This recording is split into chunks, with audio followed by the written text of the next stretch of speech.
Bidea bidean bide, adierazi zuen bidaiariak begiak zeru mugan.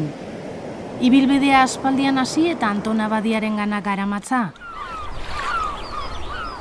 19. mendeko esploratzaile eta kulturgile emankorronek gure lorratza zabaldu zuen.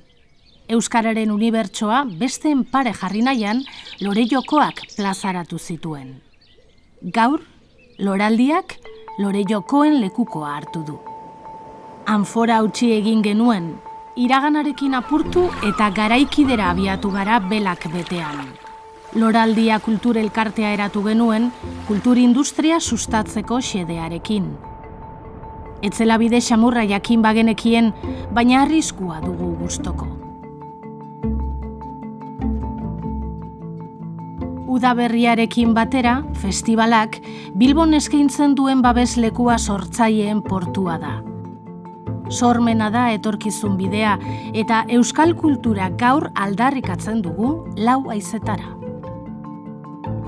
Sortzaileak erdigunean ezarri ditugu eta 4 norabide du gure iparrorratzak. Emakume sormena ikusaraziz eta plaza emanez. Gazte sormenari eremu berriak zabalduz. Sormen berritzailea bultzatuz eta kultur erreferenteak gaurko garaietara ekarriz. Nola ontzioletan, ala loraldiaren sormen lantegietan ez dago nekerik.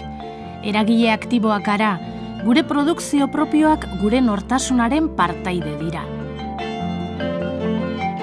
Bilbotik Euskal Herrira, eta Euskal Herritik mundura eramango dugu Loraldia Festivala. Loraldia plaza du izena Erronka Berriak.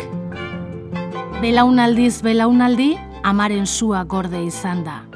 Digitalaren garaian berriz, kultur baloreen transmisioa odei ertzean jarri behar. Iturri zarretatik, ur berria edaten dugu.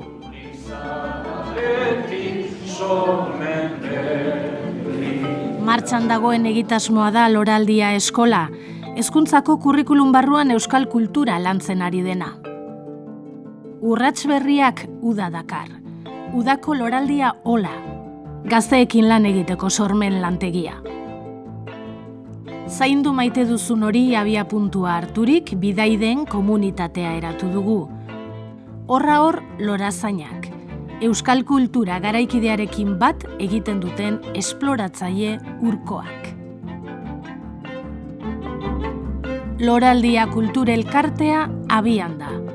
Asmo bete bapore, abentura hasi baino ez da egin.